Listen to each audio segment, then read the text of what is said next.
Sir बोले ठीक है, तुम्हें कोई बात नहीं, आप ऐसा करो फॉर्म तो भर दो। तो बोले अभी फॉर्म नहीं भरूंगा, फॉर्म बाद में भरूंगा। सर घर पे आ गए, अब इन्होंने फॉर्म नहीं भरा तो मैंने कहा यार अभी तो जे 2 आदमी थे और जे भी फॉर्म नहीं भर रहे तो बड़ी गड़बड़ हो जाएगी। सर को मैंने समझा बुझा के कैसे भी करके फॉर्म भरवा दिया। फॉर्म भरने के बाद अपलाइन बोले सर उनकी डीडी भी तो निकलवाओ। जब डीडी नहीं निकलेगा तो चेक कैसे आएगा, पहले एक रेफरेंस पे ही चेक आ जाता था। चेक के चक्कर में मैंने सर बोला, मैंने कि कैसे भी करके डीडी निकालो। सर बोले चलो पैसे तो देखो है नहीं, लेकिन मेरे पास दूसरे के दुकानदारों की रेजगारी आती है, रेजगारी रखी हुई है।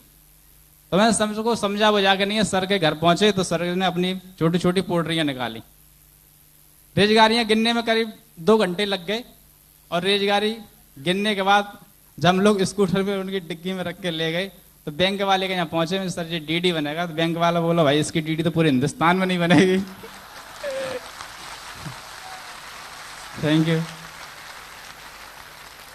मैंने कहा सर डीडी क्यों नहीं बनेगी? बोले ये कौन गिनेगा यहाँ पैसे। मैं लेके फिर भाई उन अपलाइन के पास पहुंचा, मैं सर जी ये कैसी समस्या हल करवाओ, आप इनके पैसे बनवाओ। सबको किसी को 200 रुपए दिए, उनसे 200 रुपए की रोजगारी दी, उनसे 200 रुपए लिए, किसी को 500 दिए, किसी को 100 दिए। ऐसे करके हमने कम से कम 3-4 घंटे में वो पैसे इकट्ठे कर पाए। और डीडी बनवाने के बाद जैसे डीडी डिस्पैच किया तो मेरा चेक आ गया।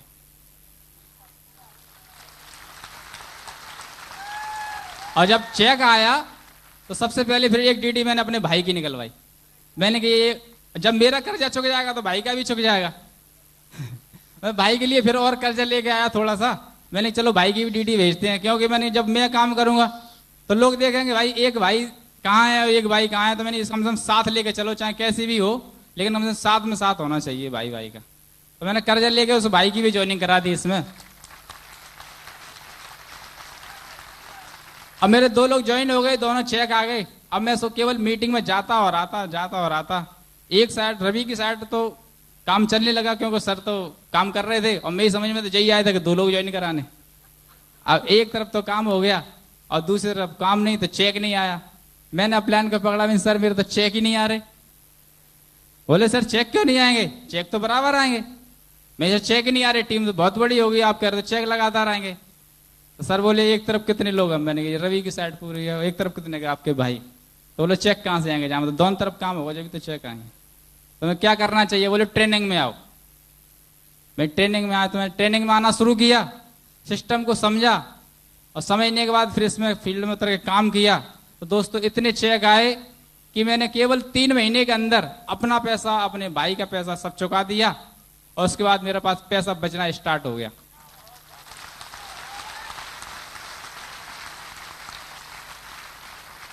वैसे आज से जो सिस्टम से पहले जब कभी मैं कोई छोटा मोटा भी काम करता था सिर्फ ब्याज वाले के पास जाता था, लेकिन जब से मेरे पास सिस्टम मैंने काम शुरू किया है, आज मेरे पास छोटा काम आ चाहे बड़ा, मैं किसी के पास पैसे लेने नहीं जाता, क्योंकि मेरे पास खुद पैसे तो नहीं रहते हैं। दोस्तों जब मेरे पास पैसा आया तो सबसे पहले मैंने वैसे मेरे बच्चे कहते थे बेटा पापा मोबाइल ले लो, क्योंकि हम जसवंत नगर के रहने वाले हैं। मम्मी पापा मेरे गांव में रहते थे, मैं आगरा रहता था, तो फोन करते थे, बच्चे कहते पापा फोन ले लो। मैंने यार फोन की क्या जरूरत है, महीने 2 महीने में फोन करना पड़ता है, तो 10 रुपए में फोन कर लो, और मोबाइल का खर्चा तो 200 रुपए का पड़ता है। जब 10 रुपए का काम चल रहा है तो 200 रुपए खर्च करने की क्या जरूरत है। लेकिन इस सिस्टम में आने के बाद सबसे पहले सर ने बोले इसमें और ज्यादा पैसा कमाना तो फोन ले लो। मैंने सर ने कहा फोन ले लो, तो मैं 2000 से ऊपर का चेक आया था 3000 वाला, तो मैंने सबसे पहले रिलायंस का फोन लिया। इस सिस्टम में आके फोन वाले बन गए, जबकि फोन के बारे में हम जानते नहीं थे।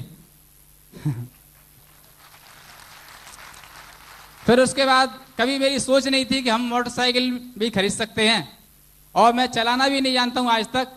सर ने बोला कैसे आए हो? मैं सर रिक्शे से आया हूं।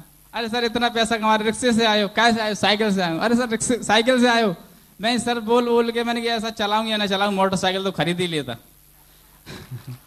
मैंने 44,800 रुपए की नगद कैश इससे मोटरसाइकिल खरीदी, और मोटरसाइकिल खरीदने के बाद 10-15 दिन में चलाई भी।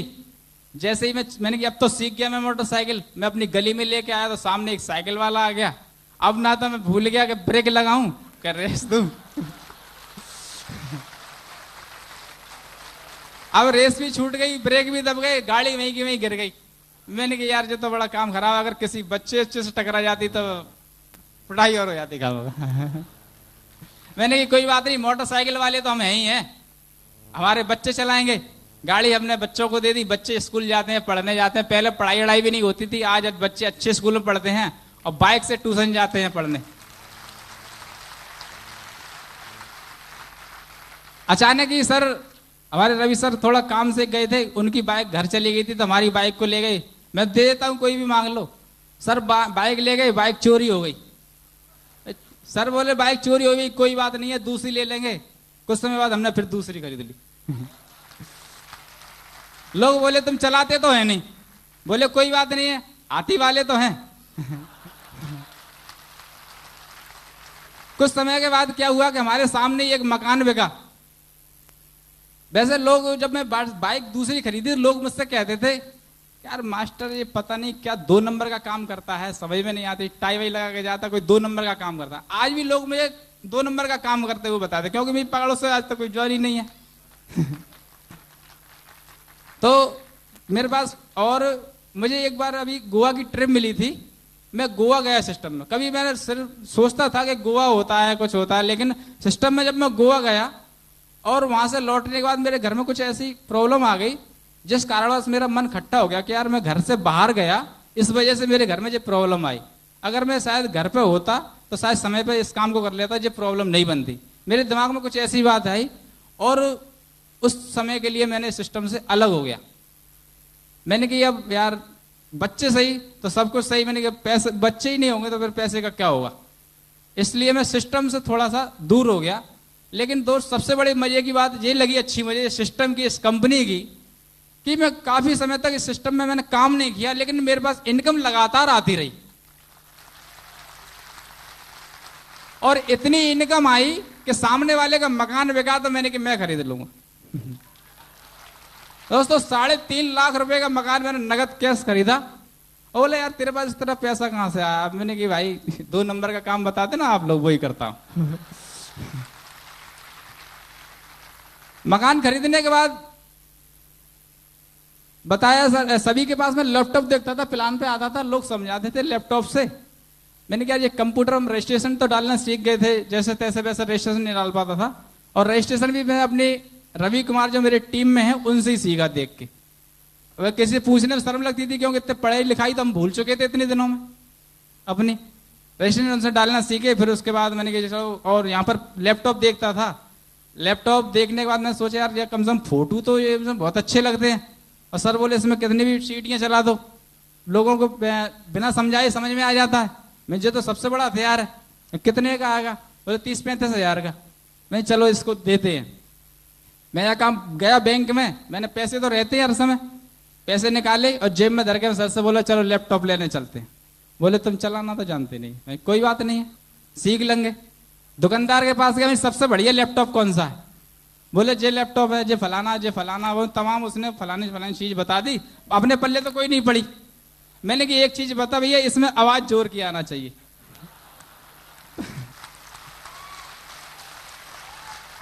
कभी किसी कमरे में अगर बैठ के मैं 10 लोगों को दिखाऊं तो सामने वाले को आवाज जोर की आनी चाहिए, ताकि उसके समझ में आ जाए कि हाँ ये चीज क्या है। और इसमें मैं जो कोई मतलब नहीं, इसकी आवाज जोर के आना चाहिए, बस साफ दिखाना चाहिए। बोले ठीक है। ये 31,000 कुछ रुपए का था, टोटल करीब 32,000 का पड़ा। मैंने 32,000 रुपए उसके सामने रख दिए। अब मैंने एक काम करो भाई जी, एक बात बता दो कि ये चालू कैसे होगा और बंद कैसे होगा। Thank you.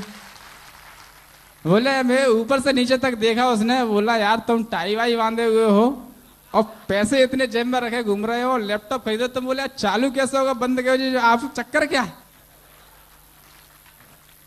मैंने चक्कर कुछ नहीं ऐसा, हम इसको लाइव कंपनी में काम करते हैं, नेटवर्क मार्केटिंग है और उसमें केवल प्लान दिखाते हैं, लोगों को शो करते हैं, इससे हमको पैसा आता है। तो बोले पहले सीख लेते, जब ले लेते। मैंने कहा तो घर की चीज है, मैंने कहा अगर खराबी तो होगी और क्या होगा, दूसरा ले लेंगे।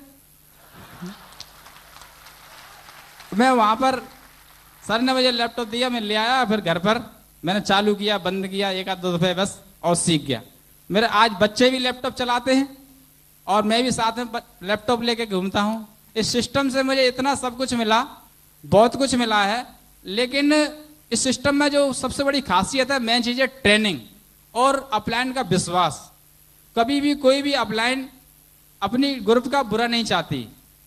हमारे वैसे तो अपलाइन सर ने बताया अभी कुछ समय पहले कामधारी और नामधारी, हमारी अपलाइन तो कई अपलाइन है, लेकिन बीच से सबरी अपलाइन गायब हैं। डायरेक्ट हमारा ग्रेवाल सर और माधव सर से टचमेंट है। हमेशा हमें सर से एलर्जी मिलती रहती है और सर हमें बार बार कांटेक्ट करते रहते हैं।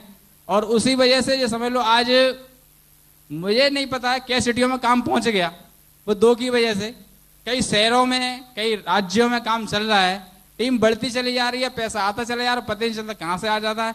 जैसे सर ने एक दफे बताया दिल्ली वाली ट्रेनिंग में कि जैन सर कह रहे थे यार कैसा बिजनेस कर लिया है जो 2 लाख रुपए बंद नहीं होते, खर्च नहीं होते, तब तक आ जाते हैं। और वही चक्कर मेरे साथ होने वाला है कि पैसे खर्च नहीं कर पाता हूं, तब तक फिर हो जाते हैं। दोस्तों मैंने कभी 3-4 हजार रुपए महीने में कभी नहीं कमा पाए, लेकिन इस महीने की मेरी इनकम है जो 32,000 रुपए की है।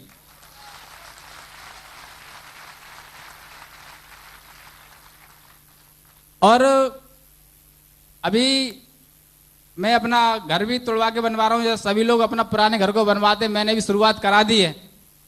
और ऐसा घर बनाऊंगा उस गली में कोई घर नहीं होगा, क्योंकि सिस्टम में तो इतने पैसे आ रहे हैं बेशुमार। दोस्तों सभी के लिए मतलब एक मैसेज यही रहे कि बस अपलाइन का विश्वास करें, अपलाइन जैसे के वैसे करते जाएं, लेकिन एक्टिव अपलाइन और जो सिस्टम के साथ काम कर रही है उसके साथ बस। और मेरा बस यही मैसेज है और कुछ नहीं। मैं वैसे बड़ी मंच से कभी नहीं बोला, आज पहली बार बोल रहा हूं। सर मुझे ग्रुप मीटिंग के बारे में बोलते रहते हैं, थोड़ा सा मैं पीछे हटता हूं बोलने में, लेकिन आज मैंने हिम्मत जताई, मैंने कुछ भी हो अपनी हकीकत ही तो बतानी है। अगर हम कोई बनावटी बात बोलेंगे तो झूठ तो हमेशा बोलेगा और झूठ छुपेगा नहीं, लेकिन हकीकत है वो तो फिल्मी रील चलेगी। तो हकीकत है बस ये। Thank you sir.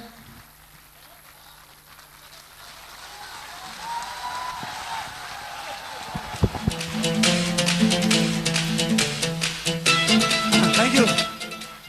Mahesh ji की पर्सनल इच्छा है कि इनको संजय जैन जी के हाथों से बुके दिया जाए, तो मैं चाहूंगा संजय जैन जी आए और महेश जी को बुके दें। जोरदार तालियां महेश जी के लिए। जय हो,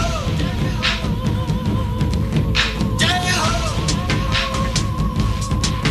जय हो। आजा आजा जिंद शामी आने के तले, आजा जरी वाले नीले आसमाने के तले। जय हो, जय हो।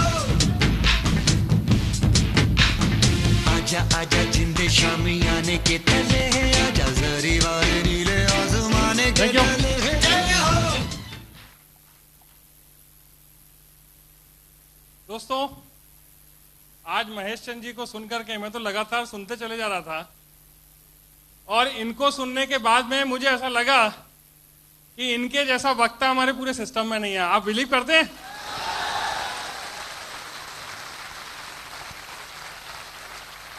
बहुत ही सहज तरीके से दिल में जो भी बातें आ रही थी ऐसी कुछ बातचीत कर रहे थे कि जैसा कोई हमारा दोस्त सामने खड़ो करके हमसे बातचीत कर रहा। आप फील कर रहे थे? नेचुरल आवाज थी। और पता नहीं आपके साथ क्या हुआ, मेरे दिल को भी इसने चोट की है बहुत जम के अंदर तक।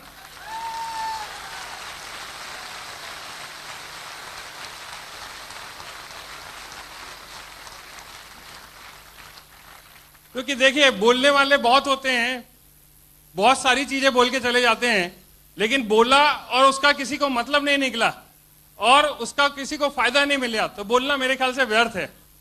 और आज महेश चंद जी ने जो कुछ भी बोला है मैं भी यहां से मोटिवेट होकर के जा रहा हूं। Thank you. बहुत बढ़िया, बहुत बढ़िया।